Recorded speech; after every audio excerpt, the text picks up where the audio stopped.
అయ్యా నమస్కారం. అందరూ చూస్తున్నారు కానీ సబ్స్క్రైబ్ ఎవరు చేయట్లేదు. సబ్స్క్రైబ్ చేయండి. ఛానల్లో కంటెంట్ చూడండి. వీడియోస్ నచ్చితేనే సబ్స్క్రైబ్ చేయండి. Here is the movie of Tillu 3 sorry Jack. Cinema చూసా. ఓవరాల్గా నాకు ఎక్స్పీరియన్స్ మీతో షేర్ చేసుకుంటా. ఇదొక జస్ట్ మూవీ రివ్యూ కాదు, ఒక మూవీ డిస్కషన్ లాగా మనం మాట్లాడుకుందాం. సో ఫస్ట్ టైం మనం మాట్లాడుకోబోయేది డైరెక్టర్ గురించి, బొమ్మరిల్లు భాస్కర్. తను తీసిన మూవీస్ చాలా కాన్సెప్ట్ ఓరియంటెడ్ ఉంటాయి, కొత్త కొత్త ఐడియాస్తో ఉంటాయి. And dialogues very major role ఉంటాయి అన్నమాట మూవీస్లో. సో మూవీస్ మనకి డిసప్పాయింట్ చేసినా కానీ కంటెంట్లో డిసప్పాయింట్ ఉండదు, ఎగ్జిక్యూషన్లో రాంగ్ ఉండొచ్చు అంతేగాని ఓవరాల్గా ఒక మంచి ప్రొడక్టే తీస్తారు ఎప్పుడు. అండ్ నా హీరో గురించి మాట్లాడుకుంటే సిద్ధు జొన్నలగడ్డ. మన పెద్దసారి ఏం చేస్తాడంటే కంటెంట్ ఏమి ఉండదు అన్నమాట, క్యారెక్టర్ డ్రివెన్ మూవీస్ తీసుకుంటా ఉంటాడు. ఆ మజాక్లు అవి వేసుకుంటా ఏదో చిన్న కాన్సెప్ట్ని సినిమా నడిపించేస్తాడు. అది కాన్సెప్ట్ అంటే అది కాన్సెప్ట్ అని చెప్పలేము. సో ఓకే పర్లేదు, ఆడియన్స్ని ఎంగేజ్ చేయడానికి టిల్లు సినిమాతోని మన ముందుకు వచ్చిండు. టిల్లు స్క్వేర్ బిట్లని బిస్కెట్ అయింది. ఓకే నా జాక్ మూవీస్ వచ్చేసరికి ఏమవుతుందంటే, ఇద్దరు ఒక సీరియస్ ఫిల్మ్ మేకరు, ఒక ఫన్నీగా క్యారెక్టర్ రాసుకునే హీరో ఇద్దరు కలిసి సినిమా తీస్తారంటే మనం ఒక మంచి ప్రోడక్ట్ వస్తుందని ఎక్స్పెక్ట్ చేసినాం. కానీ ఇక్కడ వచ్చిన మిస్టేక్ ఏంటంటే ఓ పెద్ద డిజాస్టర్ అన్నమాట. మామూలు డిజాస్టర్ కాదు, చెత్త వరస్ట్ కంటెంట్ బయటకు వచ్చింది. ఎందుకంటే మన సినిమా చూసినప్పటి నుంచి మనకు అర్థమైపోతుంటుంది సినిమాలో చాలా మార్చారు, ఎందుకు ఏంటి అని సినిమా చూస్తుంటే అర్థమైపోతుంది మనకి. సో సినిమా స్టోరీ ప్లాట్ గురించి మాట్లాడుకుందాం. స్టోరీ ఏముండదు, వెరీ సింపుల్ పాయింట్ ఏంటంటే, సో ఇండియాలో టెర్రరిస్టులు 4 ప్లేసెస్లో బాంబ్ బ్లాస్ట్లు చేయడానికి ప్లాన్ చేస్తుంటారు. సో ఆ ఇన్ఫర్మేషన్ రాకి తెలుస్తుంది.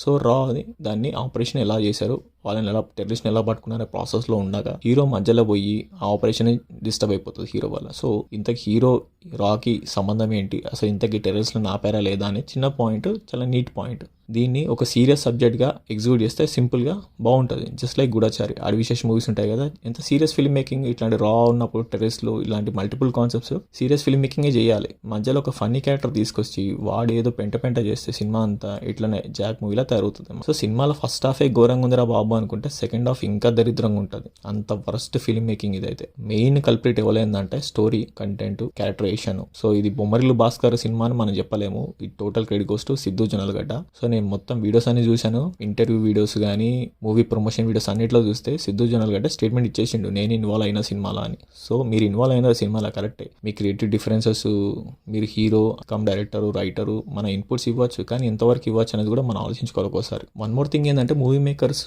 హీరో చెప్పాడు కదా లేకపోతే పనులు చెప్పారు కదా అని చెప్పి మనం ఎవరిని పడితే వాళ్ళని ఇన్పుట్స్ తీసుకుంటే ఒక జాక్ మూవీలో తగులుతుంది. సో ఇన్పుట్స్ చాలా మంది మనకి ఇస్తుంటారు, బట్ అది ఎంతవరకు తీసుకోవాలి ఎంతవరకు తీసుకోకూడదు అని యాజ్ ఎ ఫిల్మ్ మేకర్గా మనకు కూడా ఒక ఐడియా ఉండాలి, ఒక లైన్ పెట్టుకోవాలి, లేకపోతే ఇట్లనే తయారవుతుంది సినిమా అంతా. సో సినిమా అసలు ఒక పాయింట్ ఉండదు సినిమాలో. ఒక సీరియస్ ఫిల్మ్ మేకింగ్ అంటే చెప్పలేము, సరే ఒక సీరియస్ స్టోరీ అని చెప్పలేము, ఒక ఫన్ మూవీ అని చెప్పలేము, ఏం చెప్పలేము.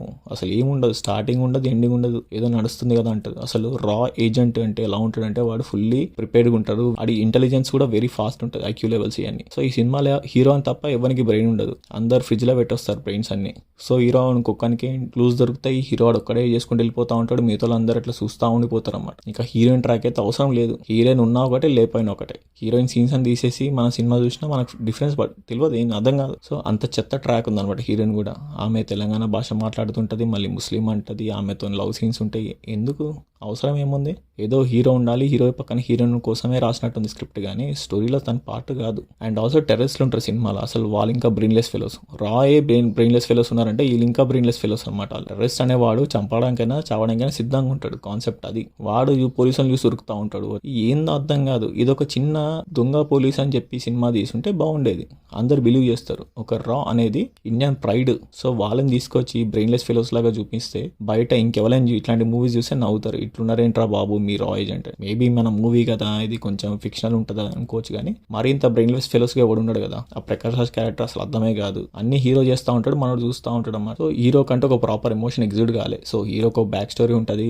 ఓకే తను ఎందుకు వెళ్ళాలనుకుంటున్నాడు, ఏందో అర్థం కాదు. సో ఓవరాల్గా అయితే ఒక worst movie. And BGM and songs అయితే ఇంకా వరస్ట్. ఒక్క సాంగ్ కూడా దీంట్లో రికగ్నైజ్డ్ సాంగ్ లేదు, బీజిఎం కూడా ఎందుకు ఏంటి అసలు రాదు, అప్పుడప్పుడు వస్తుంది అప్పుడప్పుడు పోతుంది. అదే అంటున్నా కదా, ఒక సీరియస్ ఫిలిం మేకింగ్ చేయలేదు సినిమాలో, ఏదో ర్యాండంగా తీశారు, ర్యాండంగా చూశారు అనే ఫట్టే ఉంటుంది అన్నమాట సినిమా.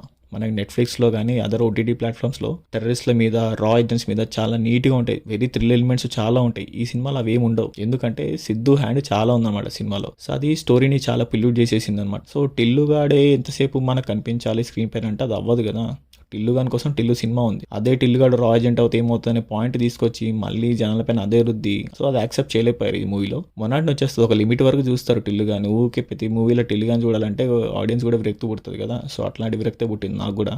ఆడికి టైమింగ్ ఉండదు, టైం ఉండదు, పాడు ఉండదు, ఊకే వస్తుంటాడు, అరుస్తూ ఉంటాడు, పోతూ ఉంటాడు. సినిమాలో సింక్ ఉండదు అన్నమాట. సో టెక్నికల్గా కూడా ఎంత సౌండ్ సినిమా ఏం కాదు, ఇది డిజాస్టర్ ఇది చెప్పాలంటే బొమ్మరిల్లు భాస్కర్కి. So next time Bommarillu Bhaskar story కానీ సినిమా కానీ ఏమైనా తీస్తే తను స్టిక్ ఆన్ అవ్వాలి, ఒక పాయింట్ నేను స్టిక్ ఆన్ అని చెప్పి తను అక్కడికి లైన్ రాసేసుకుంటే నెక్స్ట్ టైం దాంట్లో ఎంతమంది ఇన్వాల్వ్మెంట్ ఉన్నా మారకూడదు స్టోరీ అనేది. సో హీరోగా వచ్చి ఎవరైనా 100 చెప్తారు, కానీ మనం స్టోరీ స్టిక్ ఆన్ అయి ఉంటే ఇంతవరకు ఇంత డిజాస్టర్ అయ్యేది కాదు సినిమా. నాకు మెయిన్ అనిపించింది ఏంటంటే సిద్ధు వల్ల సగం సినిమా పోయిందేమో అనిపించింది, ఎందుకంటే సిద్ధు ఏమో డీజే టిల్లుని కొంచెం తీసుకొచ్చారు క్యారెక్టర్ని, అది అంత యాప్ట్గా లేదు. సో మనం ఒక్కసారి ఎడిటింగ్ టేబుల్ పైన కానీ పోస్ట్ ప్రొడక్షన్ ఒక్కసారి మనం చూసుకుంటాం కదా, అర్థమవుతుంది కదా సినిమా మనకు పోయింది అనే థాట్ వచ్చిందా లేదో మనకు తెలియదు. మరి క్యాస్ట్ అండ్ క్రూకి చాలా కాన్ఫిడెంట్గా ఉన్నారు సినిమా ముందు వరకు, బట్ వెరీ డిసప్పాయింటెడ్ మూవీ అనమాట. ఇంత డీటెయిల్ ఎందుకు చెప్తున్నారు అంటే కొంతమంది ఫిల్మ్ మేకర్స్కి మనకు ఉంటుంది అన్నమాట, కంటెంట్ మరీ ఇంత చెత్తగా ఉండకూడదు కదా. బొమ్మరిల్లు భాస్కర్ తీసిన మూవీస్లో పాయింట్స్ కొత్తగా ఉంటాయి, తను చెప్పాలనుకున్న సినారియోస్ కూడా కొత్తగా ఉంటాయి. సో తన ఎఫర్ట్స్, తన రికగ్నిషన్ మనకు తెలుసు, కానీ మరీ ఇంత డిజాస్టర్ మూవీస్ తీసేంత రేంజ్ కాదు కదా అని నా డౌట్. సో నెక్స్ట్ టైం ఒక మంచి ప్రొడక్ట్తో రావాలని కోరుకుంటున్నా. అండ్ ఆల్సో సిద్ధుకి నా సజెషన్ ఏంటంటే, భయ్యా మీరు ఇంకా టిల్లుగాని పక్కన పెట్టండి, ఒక 3-4 సినిమాలు పక్కన పెట్టండి, ఒక వేరే కంటెంట్తో రండి, వేరే క్యాటరేషన్తో రండి. మీకు అర్థం కావట్లేదు, నాకైతే అర్థం కాలేదు. మీరు ఏడుస్తున్నారు అర్థం కాదు, సీరియస్గా ఉన్నారు అర్థం కాదు, నవ్వుతున్నారు అర్థం కాలేదు. కొన్ని సీన్లలో అంత ఉంది పర్ఫార్మెన్స్. సో ఒకసారి చెక్ చేసుకుంటే బెటర్. ఇంకా హీరోయిన్ వైష్ణవి గురించి చెప్పాలంటే సింక్ కాలే, సీన్స్ అని తీసేసి సినిమా చూసినా మనకి అలాగే ఉంటుంది సినిమా. సో ఇక్కడ డిఫరెన్స్ లేదు. సో ఇది ఒక పెద్ద డిజాస్టర్. ఈ సినిమాలో హీరో నితిన్ పెట్టినా సరిపోయేది, లైవ్ మూవీ టైపే ఉంటుంది, కానీ మొత్తం అంత ఫన్ చేస్తే అసలు ఎక్కలే ఆడియన్స్కి. నాకైతే అసలు ఎక్కలేదు, పెద్ద డిజాస్టర్. ఛానల్లో కంటెంట్ చూడండి, చూసిన వాళ్ళలో 100 మంది చూస్తే దాంట్లో ఒక్కరు కూడా సబ్స్క్రైబ్ చేయట్లేదు. సో కంటెంట్ నచ్చితే సబ్స్క్రైబ్ చేయండి, ఎఫర్ట్స్ రికగ్నైజ్ చేయండి. మీకు ఇంకేమైనా అనిపిస్తున్నా కానీ నాకు కమెంట్ బాక్స్లో మెన్షన్ చేయొచ్చు, ఏమైనా మార్చుకోవాలన్నా లేకపోతే ఇంకా వీడియోస్ గురించి ఏమైనా రివ్యూస్ చెప్పాలన్నా కమెంట్ చేయండి. That's all guys, thank you.